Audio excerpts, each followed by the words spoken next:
Hospitalization? You're planning to use it as an excuse to slack off on housework even more? Slack off? I didn't mean to. If you keep shirking your chores, divorce is next. Unfazed, my husband casually spoke these words, not worrying about my upcoming hospital stay. Apparently, he thinks he can intimidate me with the threat of divorce. He believes that if he dangles the possibility of a split, I'll become obedient. What an insult. Just because I'm a housewife doesn't mean I'll let myself be pushed around. I'm definitely going to divorce him. Definitely escape from this hell. I'm Sandy Davis, 28 years old. A year ago, I married Kenny, a colleague from work. We were in different departments, but often interacted, and his advances led to a relationship. After dating smoothly, we finally tied the knot. With our marriage, I resigned from the company and became a full-time housewife. That's because Kenny had said this to me before we got married. Hey Sandy, after we get married, could you become a full-time housewife? Huh? But I don't really hate my current job. My mom was always a stay-at-home mom, and I think it's best for women to protect the home. Thanks to her, my dad could focus on work without stress. Is that so? Are you sure? I mean, I'm not particularly skilled at housework or anything. That's okay. All I want is for you to handle the house without overworking yourself. I'll earn our living out there. Okay, I understand. If you say so, Kenny, I'll try being a housewife.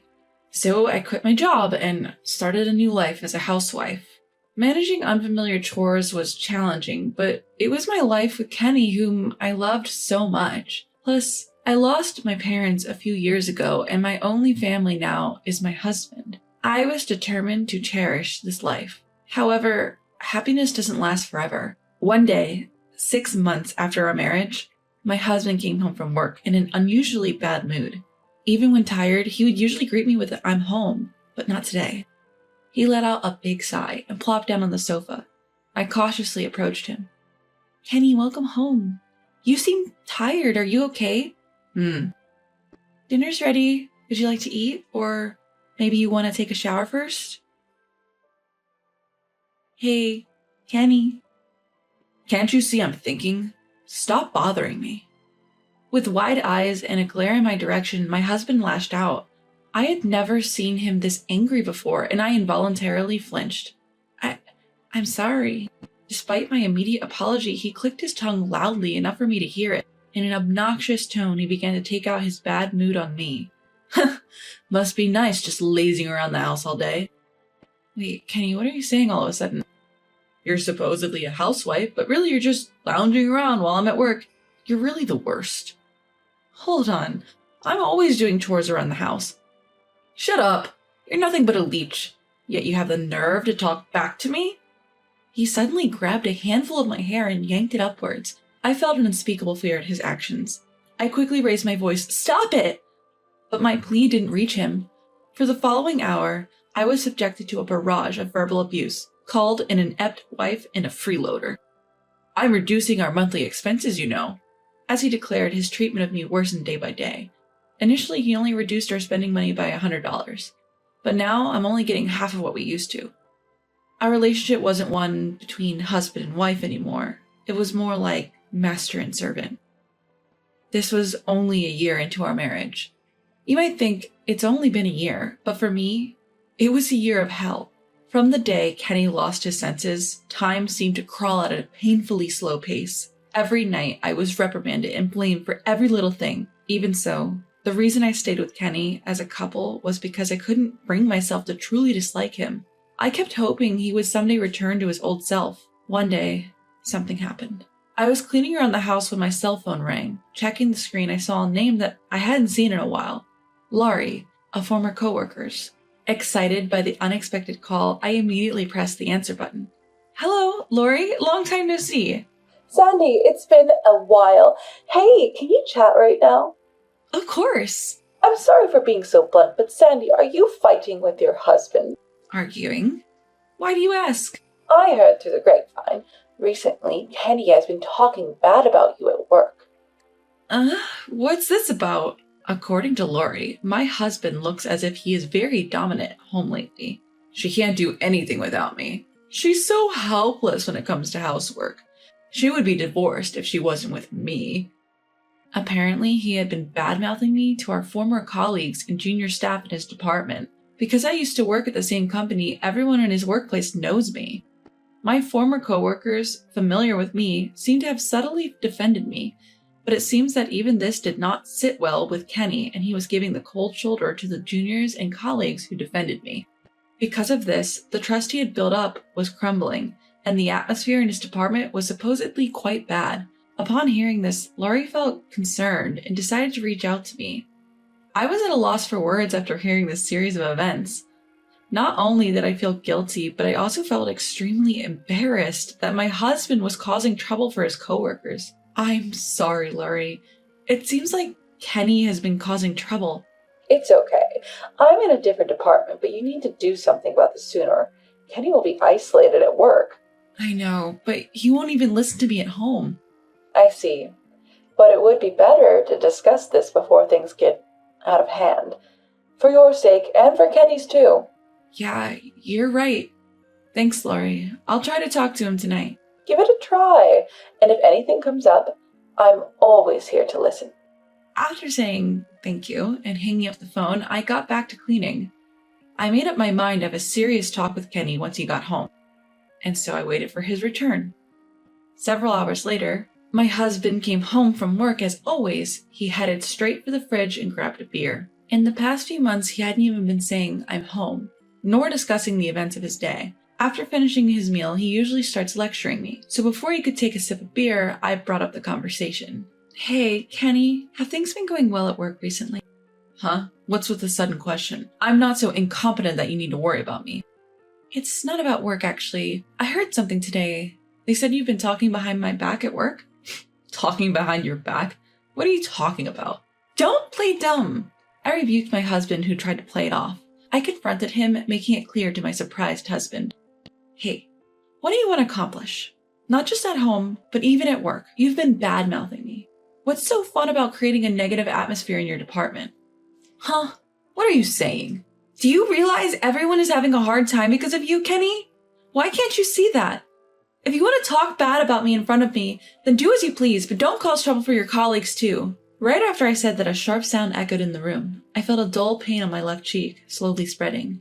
A few seconds later, I realized my husband had slapped me. "Why would you do that?" "Why? It's because you keep back-talking." "Back-talking? I was just worried about you, Kenny."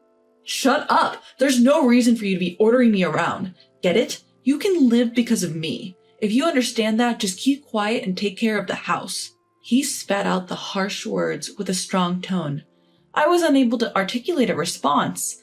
I had plenty to say, but my body wouldn't cooperate due to the fear. Afterwards, my husband started drinking his beer as if nothing had happened. He started laughing while watching TV and ordered me to bring him snacks. In the end, no matter how much I worried about him, no matter what I say to him, it's all pointless. No matter what, I can't seem to get my husband to understand. Since then, the way he treated me worsened day by day. Not only my heart, but also my body was in shreds. Then one day, on my way to the grocery store, I was suddenly overcome with extreme nausea. My vision warped and I was assaulted by such severe dizziness that I couldn't even stand.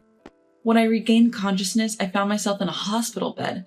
The doctor, upon seeing me awake, kindly explained everything to me. I had collapsed on the street. I was suffering from malnutrition, and the stress had caused me to develop a stomach ulcer. "Miss Davis, right now, both your mind and body are completely exhausted. You're in a severe state of overwork. For now, you should be admitted to the hospital for about a week." "Hospitalization? But I'm a stay-at-home wife. And the household chores." "What are you saying? If you continue like this, you'll wear yourself out." "I understand." But then it was already past 7 p.m. I decided to contact my husband to bring me some change of clothes, so I took out my phone. To my surprise, there were tons of messages that had arrived within the last hour. "Where are you now? Get back home, now! You're such a money sucker, and now you're slacking off from your chores?" He must have returned from work to find me gone and gotten furious that cleaning and laundry weren't done. Gathering my courage, I called him. After a few rings, he picked up. "Where the hell have you been? And what have you been doing?" He shouted as soon as he picked up the phone. I took a deep breath and slowly explained the situation to him. That's why the doctor told me that I need to be hospitalized for about a week, so... Hospitalized? So you're planning to use that as an excuse to slack off even more? I'm not slacking off, You've already slacked off on your chores, so the next thing will be divorce. What? You'd be in trouble if we got divorced, right? You don't have any relatives, do you? If I leave you, you'll be all alone for sure, won't you? Even though his wife had been hospitalized, instead of showing me concern, he used the threat of divorce to order me to come home. At that moment, a fury I had never felt before reached its peak. Enough. I've had enough. I will never be happy if I continue to live with this man. Then it's better to. As I gathered my thoughts, my husband caught up in his own power trip, starting to provoke me over the phone. Hey, are you listening? You'd be in trouble if we divorced, wouldn't you? Fine. What? What did you say? I said fine. Let's get a divorce. No. What are you talking about? Do you even understand what divorce means? Of course I do. But in return, you prepared the divorce papers. As if you have the guts to divorce me. Just remember this. In his annoyance, my husband hung up without waiting for a reply. The next phone call came later. The caller was my old boss from the job I used to have. Actually, even after I became a housewife, my old boss had been contacting me on several occasions. You see, I used to enjoy getting certifications, and I had several before I got married. I got some during my student days and some after I started working, and they were all beneficial for my job. Thanks to them, I had a wide range of work responsibilities, and I was trusted by the higher-ups. When I decided to quit my job after getting married, they tried to keep me on many times. This time, having decided to divorce while in hospital, I was also considering returning to work. When I mentioned this to my boss, he immediately agreed to take me back. He even took care of the arrangements for company housing, so it was decided that I would return to work and move into the dormitory next month. I'm ready now. I can get away from my husband at any time. Later, when I returned home from the hospital, I found the completed divorce papers on the desk. I signed them and immediately submitted them to the courthouse. I hurried back home and packed up my essentials. Then, I left the house before my ex-husband returned. A few hours later, while I was taking a breather in a budget hotel, my phone vibrated with a call from Kenny. Reluctantly answering the persistent phone calls, he yelled at me. Hey, did you get discharged from the hospital today? Yes, so what? I responded. What do you mean, so what? You didn't leave the divorce papers, so you went home, did you? Why didn't you wait for me to come back? You already know the answer. There's no reason to live together in the same house when we're strangers now, is there? Huh? Strangers? What are you talking about? You threw away the divorce papers, didn't you? Threw them away? You got scared when you realized I was serious about the divorce papers and threw them away, right? It seems like Kenny is convinced that there's no way I could go through with the divorce. As proof, he is convinced that I threw away the divorce papers and speaks as if I have no intention of divorcing at all. Responding to him, who didn't seem to understand the situation, I replied sarcastically, "Listen, you seem to be misunderstanding something, but I never threw away the divorce papers." Huh? Then where are they? I've submitted them. To the city hall. What kind of joke is...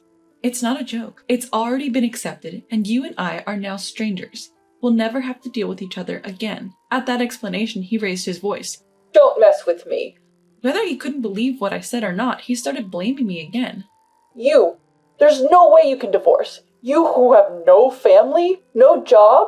I certainly have no family, but I do have a job now. Huh? You're a housewife. That was true until now. I contacted my boss while in the hospital, and they agreed to hire me back. That's not something you can do so easily. It's possible. They even told me they want me back. There's no way. You probably don't know, but I'm going to resume work and live in the company's dormitory from next month. Then over the phone, Kenny let out a painful voice. Wait a minute. This must be a joke, right? I wasn't serious about the divorce. I don't care. I accepted the divorce because it was what you wanted. There's no problem with that, right? But that's a problem. How am I supposed to live without you? As soon as he understood it was a divorce, my ex-husband began to cling without learning his lesson. Disgusted by his attitude, I couldn't help but raise my voice. Huh? I don't care about your life. You're an adult. Figure it out on your own. I was your failed wife, right? So you shouldn't have any problems without me. That's not true. Wait, I apologize. Please forgive me. Shut up.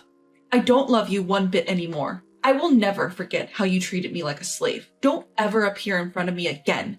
Reflect on your actions and live alone for the rest of your life. After hanging up the phone unilaterally, I blocked his number.